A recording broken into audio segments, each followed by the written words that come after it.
অপরাধী দেবী জানকী। হয়তো নহয় দুখী জনক নন্দিনী, কিন্তু লোকমুখে শুনো অপবাদ। সেয়েহে তাকে লৈ সভাসদসকলে কৰে কণাকণি। দাদা, সেয়েহে যদি তুমি এই ৰাঘৱৰ নোহে দুখী জনকৰ দুহিত, তেন্তে কিয় হোৱামি অভাৱ? কিয় দিয়া দেৱীক নিৰ্বাসন দণ্ড? নহয় নহয় লক্ষ্মণ, কওঁ শুনা। সিদিনা স্বচক্ষে দেখিছো সীতাৰ পক্ষত মজিয়াত ৰাৱণৰ চিত্ৰ কোনোবাই কৰিছে অংকন। তুমি মই আৰু সীতাৰ বাহিৰে কোনেও দেখা নাই সেই দশানন লংকাৰ ৰাৱণ। গতিকে মোৰ দৃঢ় বিশ্বাস সেই চিত্ৰ জানকীয়ে কৰিছে অংকন। সেয়েহে বুজিব পাৰিছো মই কাম বিমোহিতা সীতা এতিয়াও হৈ আছে ৰাৱণৰ প্ৰতি দয়াৰ। গতিকে যোৱা, পলম নকৰিবা, এয়া মোৰ চূড়ান্ত আদেশ। দাদা,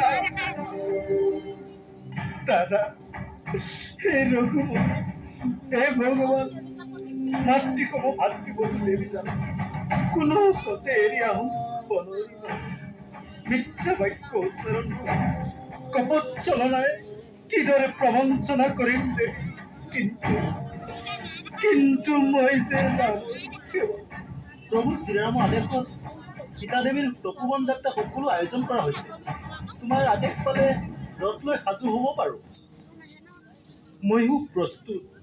যোৱা মন্ত্ৰী, জানকীক দিয়াগৈ বাতৰি। বাতৰি পঠাব নালাগে লক্ষ্মণ, মই নিজে আহিছোঁ। তপোবনৰ মাতৃসকলৰ সান্নিধ্য লাভ কৰি পূৰ্ণ কৰোঁ বাসনা মনৰ। সঁচাই মই ভাগ্যৱতী নহয়নে দেৱৰ? নিশ্চয় নিশ্চয় জননী, তুমি সঁচাই সৌভাগ্যৱতী।